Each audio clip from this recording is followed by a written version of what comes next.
बहुचर्चित निठारी कांड के आरोपियों के बरी होने की खबर ने उन पीड़ित परिवारों के जख्मों को एक बार फिर से हरा कर दिया है 17 साल बाद। और आज उनके ऊपर जैसे कहर टूट पड़ा है, वो उन्हीं गमगीन यादों में, खौफनाक यादों में फिर से पहुंच गए हैं। ऐसे ही एक परिवार के पास आज मैं पहुंचा हूं निठारी गांव में।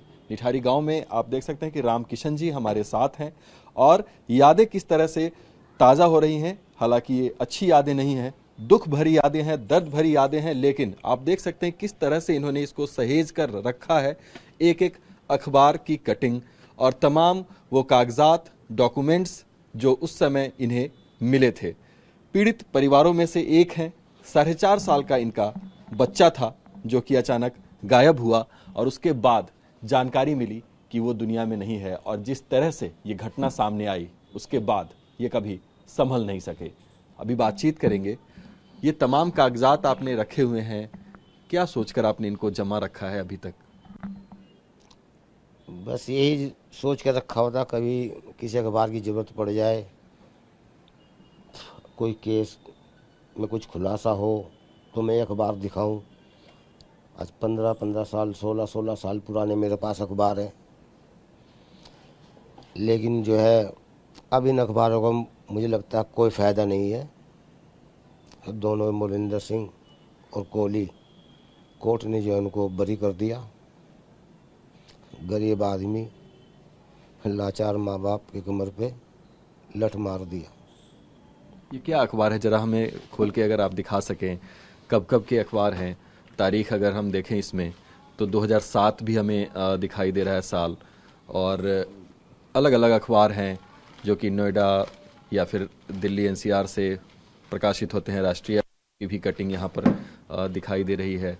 और तारीख की अगर बात करें तो 2007 की है ये, 30 जनवरी की, जब मामले का खुलासा हुआ था और हर रोज़ यही खबर सुर्खियों में होती थी। इस अखबार की भी अगर हम बात करें तो फ्रंट पेज पे ही एक खबर यहाँ पर जो है, और इसमें साफ लिखा हुआ है कि निठारी की गुत्थियों को सुलझाने में उलझी सीबीआई। तो आप देख सकते हैं कि इस तरीके के हालात तब भी थे। सीबीआई कोई पुख्ता सबूत इकट्ठा नहीं कर पा रही थी दोनों आरोपियों के खिलाफ, और कहीं ना कहीं यही एक कारण रहा है। रामकिशन जी, एक बात बताइए, आपका बच्चा कब गायब हुआ था और कब आपको इसके बारे में एफआईआर आपकी दर्ज हुई है, इसके बारे में बताइए। ये 24, ये एफआईआर कॉपी है जो आप दिखा ये रहे हैं। मैं दिखा रहा हूँ ये जी, 24 फरवरी 2006 को। तो इस पे साफ लिखा हुआ है कि 24 फरवरी 2006 को रामकिशन जो हैं, जो कि पिता हैं, उनके बच्चे की, और ये 23/2/2006 समय 7:30 बजे, अच्छा 23 तारीख को ये गायब हुए और 24 को एफआईआर दर्ज हुई। इस तरह की घटना है। और बच्चे के बारे में जानकारी कब मिली? डीएनए टेस्ट वगैरह से कब पता चला कि आपके बच्चे की भी बॉडी या कंकाल जो भी वहाँ पर पाया गया? हाँ, ये 29 दिसंबर 2007 को, जब रात को करीब 2-2:30 बजे करीब सीबीआई वाले सबसे पहले रात को मेरे घर कमरे पर आए। उनकी साथ सुरेंद्र कोहली भी था। तो सीबीआई वाले मेरे से बोले कि भाई जो है इस कांड में कुछ खुलासा हुआ है, और जो है ये सुरेंद्र कोहली है। उसके साथ में पीछे गया, पायल, बड़ी पायल जो थी नंदलाल की लड़की, भाई उसकी चप्पल लेकर आने था। तो मैं अंदर कूद गया कोठी के पीछे। अब मैंने एक एक करके चप्पल उठाता रहा, सुरेंद्र कोहली को दिखाता रहा मैं, वो मना करता रहा। तब मैंने सुरेंद्र कोहली को बोला कि भैया तू अंदर ही आ जा, जो चप्पल है पायल की तुम उठा लो वो चप्पल। लेकिन जब तक हमें ये कुछ ख्याल नहीं था कि सब मर्डर करने वाले यही है, नहीं तो मैं तो उसको जो है ऑन द स्पॉट ही मामला ख़त्म कर देता।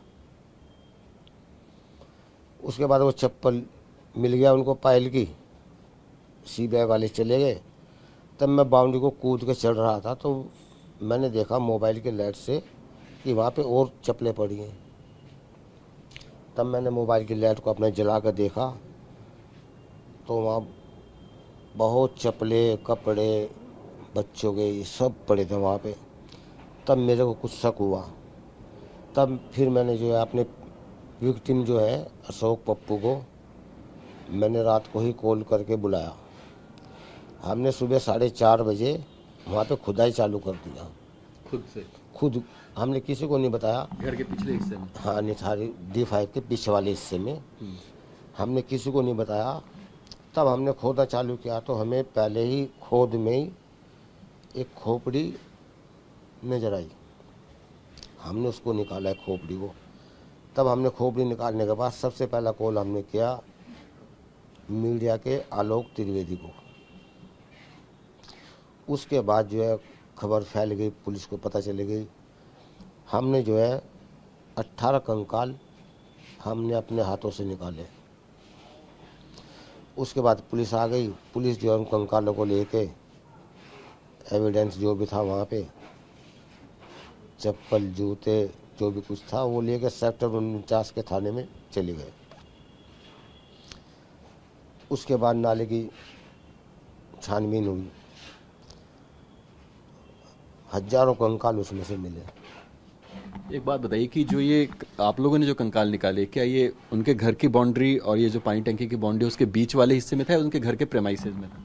नहीं, जो उनकी घर की जो दीवार जो है, कोठी की दीवार, उस दीवार के साथ दबा रखी थी जमीन? दबा रखे थे। आपको ये कब पता चला कि आपका बच्चा भी इसमें से शिकार हुआ है, इसकी जानकारी कब मिली? अगले दिन जो है थाना 49 गए। वहाँ पे सब कपड़े वपड़े देखने लग गए। तो उसमें जो है मैंने अपने बेटे की चप्पल को पहचाना। चप्पल से मैं पहचान गया। उसके बाद जो था मैं जो है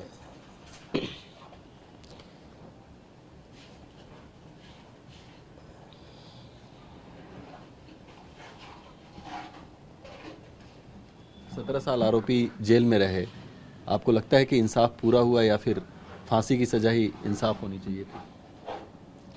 नहीं, फांसी का अब जो कोर्ट उसको उम्र कैद भी दे देती, जैसा माहौल आज का देखा हमने, तो फांसी तो बहुत दूर की बात है। अब तो उसको 2 साल की भी जेल नहीं होगी। कोर्ट ने बरी कर दिया। सुरेंद्र कोहली ने या मुनिंदर ने बच्चों का मर्डर नहीं किया। जज को, CBI को, पुलिस को हमने सब तथ्य दे दिए थे। सुरेंद्र कोहली ने मान भी लिया था, फिर भी जो है पुलिस, जज, वकील, भारत का कानून उनको नहीं मानता ना। अब भी हम भी मान गए हैं कि हमारे बच्चों का मर्डर उन्होंने नहीं किया है। अगर क्यों कह रहे हैं आप? आज कहीं ना कहीं आप इस व्यवस्था से दुखी होकर ये बात कह रहे हैं? अगर जो मैं भी आज करोड़पति होता, कोठी बंगले वाला होता, तो पहली बात तो मेरे बच्चे का मर्डर होता ही नहीं। 23 तारीख में खोया था, 24 तारीख में मेरे को बरामद हो जाता अगर जो मैं पैसे वाला होता। सेक्टर 15 में प्रिंस नाम का एक लड़का, बहुत बड़े घर का लड़का था, वो लापता हो गया। पुलिस ने, कानून ने उसको अगले दिन ही वापस लिया है। हम गरीब हैं। हम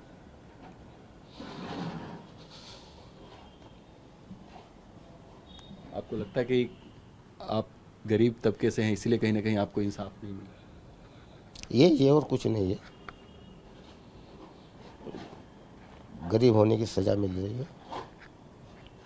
बच्चे की तस्वीर है आपके पास इस वक्त?